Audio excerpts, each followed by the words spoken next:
Hey everybody, lovely to have you with me. I'm Susannah. If you're brand new to my channel, Susannah Cole. I run the Good Property Company. We've done £45 million worth of property and an agreed purchase price of £30 million, over 200 deals. And I'm as financially free as financial freedom can be with property, which means I work very little with a large income, large property portfolio and many houses paid off. Woohoo! It wasn't always like that. I did work very, very hard to get here, but now I'm on the other side. That thing of, isn't it, you know, if an entrepreneur does for a few years what maybe other people don't want to do in order to live their life, the rest of their life, maybe in a way that other people aren't able to. So I'm about to fly to Washington first class. I live in Barcelona. I'm flying there on Wednesday. I'm going to Thailand first class. Partly because I'm just choosing to enjoy life after last year's cancer diagnosis. So if you are starting to get into property, know that it's going to be a few years of hard work and then you can get onto the other side. So today's question. How do I source property? Yes. So you've made over 100 grand, over 100 grand and over 200 grand cash. You've also sourced properties that are, for 400 grand that are going to end up being worth 4 million. How do you find those discounted properties? We are in Bristol. You source property in Bristol and in Swindon. I know that I sourced mainly from estate agent and auction, but I think it's super useful to hear from you. How do you source property? And Arthur is a developer, Arthur Dalamer, and his website is williamarthur.com. So there's loads of different avenues you can source property. There's loads of programs you can use, but I think the most effective way is relationships. So build your relationships with estate agents, build your relationships with auction houses, build your relationships with your neighbours around. They'll eventually move, and if you want clusters of areas where you have groups of property, that your neighbours are the ones that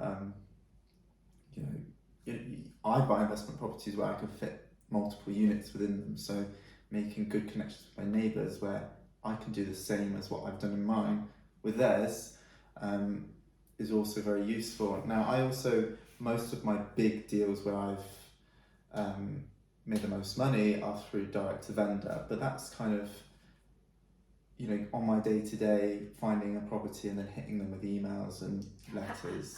Just take a step back there. So I know that on a run of 5 properties, 5 commercial with resi above, you own 3, sourced on another deal to another one, and are probably buying the 5th one, hopefully quite soon. So I get that, the build the neighbour thing, but your big deals, Arthur's big deals are big deals. They're not small deals, they're pretty big deals. How do you go direct? How do you even find something that isn't on the market that can then be turned into an amazing, like right now you're buying something or you're buying two or 3 projects that can turn into 34 units. Yes. So how do you find that? So one of them was through an agent. I actually went to view another property that they were trying to sell, and there's another part of the development that wasn't being anything done with, and I got in contact with the sales director of this company through just me asking questions with the agent, kind of questions they couldn't answer. So what? You went to see this bit that was being sold. Yes. There was this whole big bit that wasn't being sold, and you're like curious. Yeah, and the agent was like, "Oh, this is going to be a medical institution," and I was like, "Well, I'm not buying it if that's becoming a rehab, for example, or a hospital, because I'm not interested in that. So you need to kind of secure my anxiety around that." And I got the sales director's number of this big development firm, and I have since agreed to buy this big project. So you started off by simply saying, what are you going to do with it? Yes. And then how did that turn into, can I buy it, please? Well, they had an agreed purchase with the medical company, but they'd been dragging them out for a year. And I guess I was just very curious. It's a project I've always wanted, but never really thought I could afford. And I just quietly, slowly made them sell it to me. How? I just always expressed interest. I was a buyer that could act fast. I was a buyer with cash, large cash deposits, and they agreed to sell it to me. So you were tenaciously curious? Yeah, I'd call the agent up every week, or the sales director. We'd have monthly meetings. Really? Yeah. it was more about kind of how can we get this deal along the line, but it was, in my head, it was, you know, I need to be the first person he sells to rather than some new person coming in and flashing loads of money, because I'm not going to be the highest paying, so I'm not the biggest cash that he's going to get, but I'm the one that's most reliable, the one most... So you basically tried to show consistency and reliability. Yeah. So you're like, that's an interesting peat building. Tell me about it. Oh, the sale's been dragging on. Oh, I want to buy it. Oh, I need to show you I'm really consistent. Yeah. And therefore you manage the relationship to meet the guy every single month. Yes. And then phone the estate agent every single week. Yes. Okay, so it started with an agent and then effectively went direct to vendor. What about another one? How do you find deals? Another direct to vendor was, I had a project, a buy to sell project, and every time I had investor meetings or anything, I'd walk past this run of commercial units, and 2 of them were empty and one of them looked really shabby. And I was like, I'm going to buy that. Why?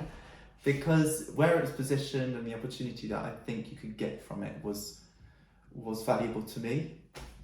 And I was like, why is that empty for a year? Like, why the hell? You know, that person, the landlord's paying business rates on an empty premises, not getting rents. Yeah. So, you know, when you look at it from a point, I only thought that the person owned one, but they owned the whole run. So I didn't know, I just wanted the one bit at the end. So I went onto Land Registry, pulled the title details.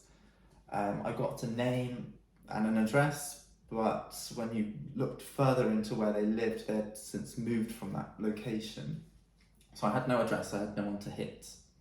So what I did was, I did like loads of Googling, found out who this person was, and on page 4 of Google, there was an article saying that they had donated money to charity. Oh yes, I remember this. Yeah, so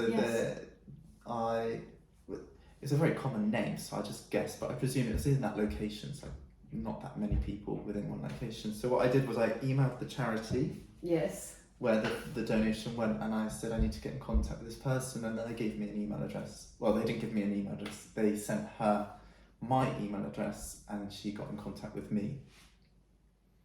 And that's how I secured that one. So I guess I'm going to ask you, how many of you guys would do that? How many of you would go to page 4 or page 5 or page 6 and then email the charity, write a good email and get that through? You know, so it's about kind of tenaciously going after, and I guess sometimes it doesn't work and sometimes it does work. Yeah, it often doesn't work. However, when I've kind of, there's another, in the run of 5 that I tried to buy, I hit the accountant's firm of this business who owned this asset. Oh, hang on, slow down. So the business owned the asset. Yeah, but how did you find out that the registered address was an accountancy firm? Okay, so what did you do? You went onto Land Registry. Yeah. Found the business. Yeah. Went on to Company's House, found the business accounts, and found the accountant. Yes. Okay. So that was my route to finding the directors, because the directors were all registered at this one address. Okay, which is the accountant's. Yeah, like my stuff is registered with my accountant. And often when an accountant receives a letter, they have to send it to the owners. Yes. So that's how I got that one.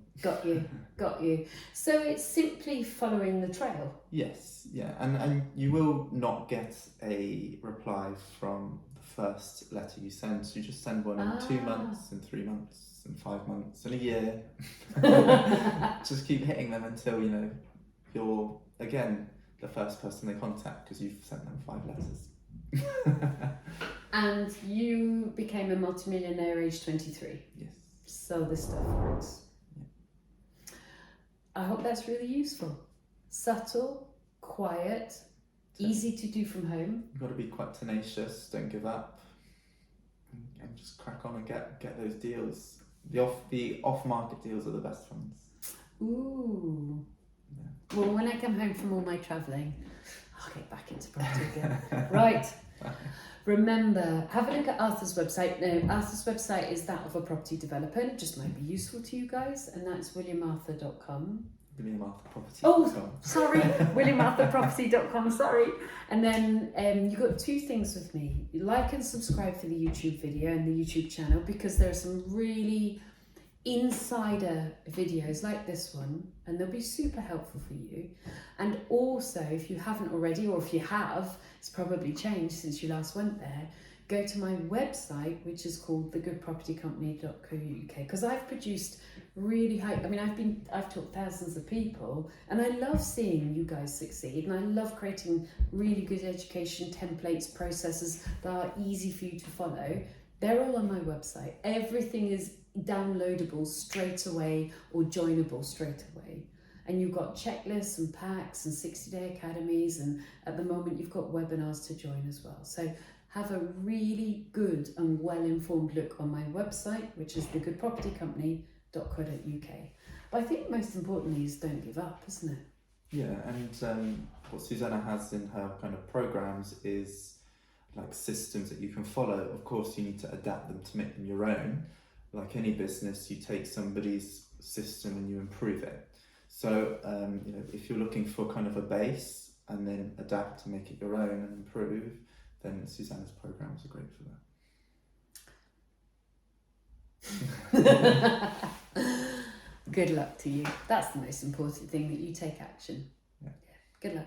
A key question is, how do I get started in property? Write yourself a plan. I have written you guys a pack, how to write a business plan and deliver business success in property. You can download it now.